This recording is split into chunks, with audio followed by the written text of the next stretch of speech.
This is a single and roll exercise.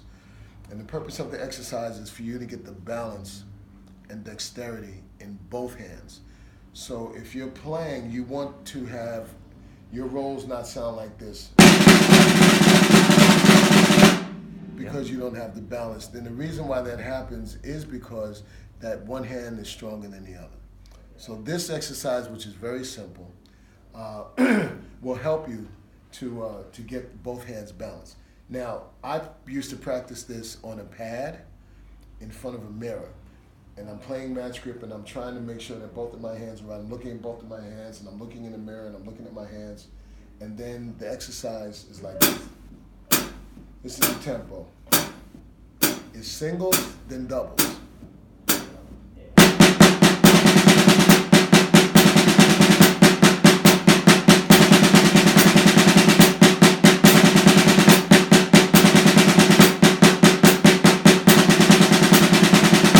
Now, that is not me controlling each bounce of the stick. That's me control each stroke of the stick. That is me letting the stick bounce and controlling. That's not me going.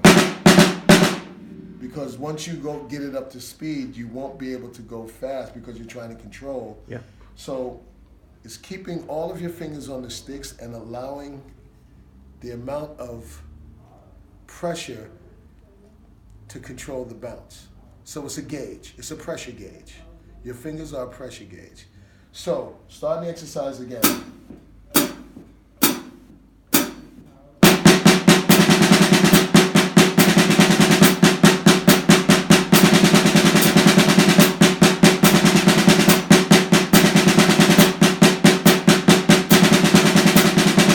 So you do that at a slow tempo, I think that's about 65. Yeah. And then you bring it up to around 70.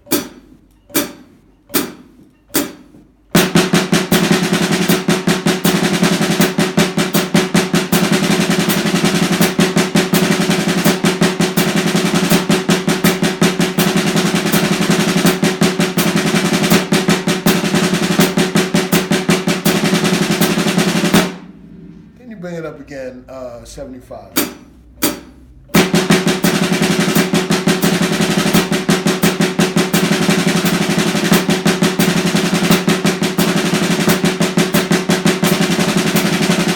Again, allowing to stick the bounce and controlling it, keeping the fingers in place, watching the height of your sticks, watching how much you're moving.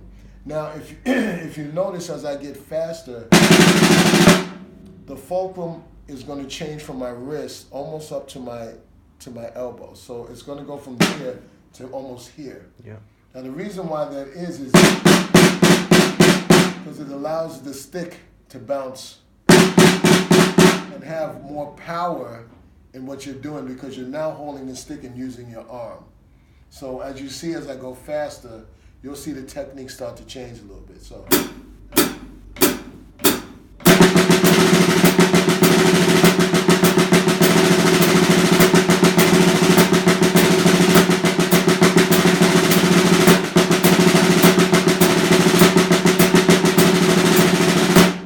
So now about 120.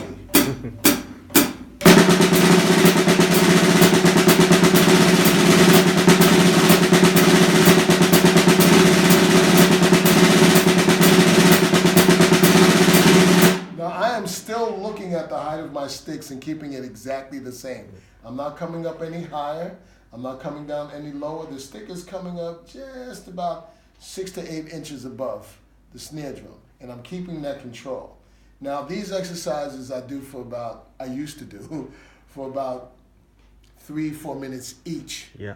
You're going to feel the muscles. No, I don't care how big or small you are. You're going to feel the muscles start to go, oh, okay. And then what you do is you give yourself a break. Do not do this, because all that's going to do is tighten your muscles. Mm-hmm. You just basically stretch your hands out just a little bit. Massage your arm. I'll go to the local massage. I'm kidding. But always try to make yourself relax. Don't overexert yourself. Don't overextend yourself. You don't want to cause carpal tunnel. Just relax. Now, that's that exercise. The next one, just as important. This is a very simple triplet exercise that has probably some of the best development effect for drumming and getting your hands together for control. All the exercise is in this tempo.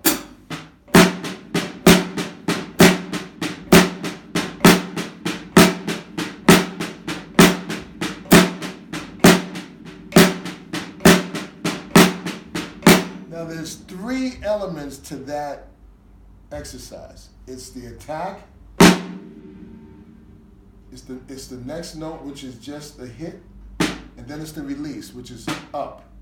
So it's 3 total elements in that little exercise, and each time you use it, you actually are using 3 different pressure points to get the stick to work properly. So it's the attack, which is a tighter grip, then it's the tap, which you let go a little bit, and then it's the release, which you're coming up off the stick, off the drum head.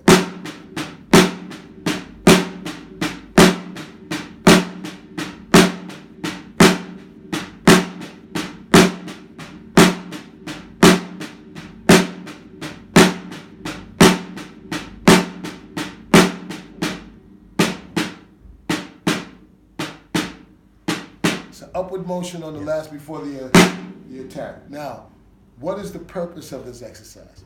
It is for control.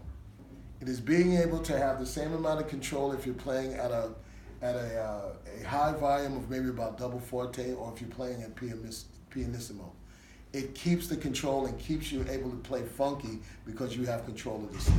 Now, I'm not going to go through all of the different tempos, but the exercise is supposed to come up to the same thing, about 110, 120, somewhere in there.